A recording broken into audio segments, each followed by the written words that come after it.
Good bugs versus bad bugs in our silage clamps and silage bales. Ryan Duffy from Precision Microbes here, and welcome to our video series, Silage Sessions. If you have any comments or questions, please drop them in the comment section below. So the preservation of silage, we know it's dictated by a process known as microbial fermentation.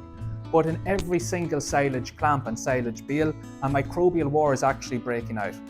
Good bugs like lactic acid bacteria are going head to head with harmful microbes like Clostridial species and Enterobacterial species.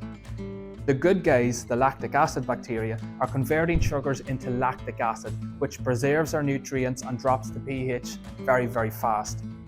The bad guys, on the other hand, they're wasting sugars. They're creating spoilage and are producing unwanted compounds like ammonia, amines and butyric acid, which are going to reduce the nutritional value of the feed and cause palatability issues. It's clear whenever bad bugs are winning, we are losing. So what about the Clostridial species? Clostridial spores are coming from the soil and are getting incorporated into the crop whenever there's very, very wet underfoot conditions while harvesting, or if there's any concerns with tire pressures, the sharpness of blades, the position of those blades, or if there's trailing tethers or rakes. You can see this in your silage analysis where the ash content is above 8% in conjunction with indicators of poor fermentation.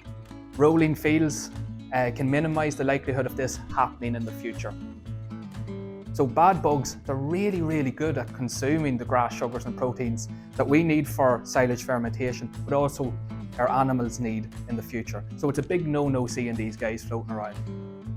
Enterobacterial species, we're all familiar with the likes of E. coli, they're frequently coming from slurry. So it's important to apply slurry when there's only a little bit of grass stubble post-cutting.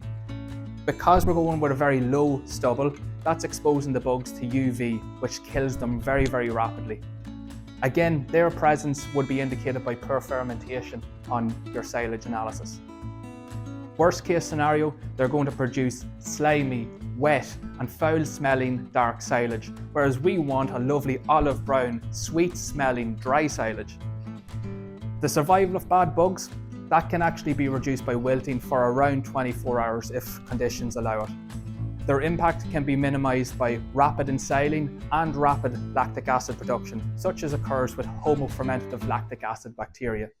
So to stack the odds in favour of the good bugs, we need to cut during good weather ideally.